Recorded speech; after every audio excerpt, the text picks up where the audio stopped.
తెలంగాణ వచ్చినాక కూడా ఆంధ్రుల ఆధిపత్యం నడుస్తుంది. భూములన్నీ వాళ్ళ కబ్జానే అవుతున్నాయి.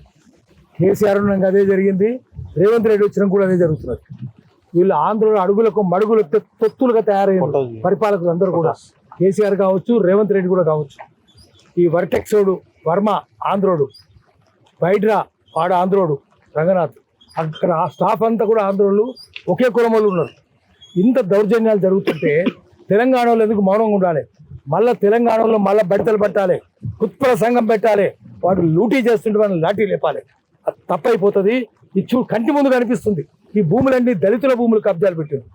మళ్ళీ భూ పోరాటాలు రావాలి. భూమి కోసం, భుక్తి కోసం, బానిసత్వ విముక్తి కోసం పోరాటం జరిగినాయి.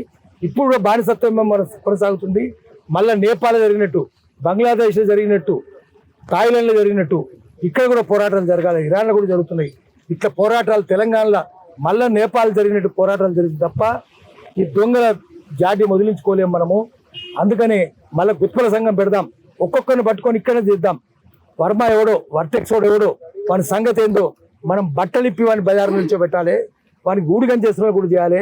అన్ని పార్టీలను మనం కొనేసిండు, తొత్తులు అయిపోయినాయి. మీడియా కూడా ఏం పని చేస్తలేదు.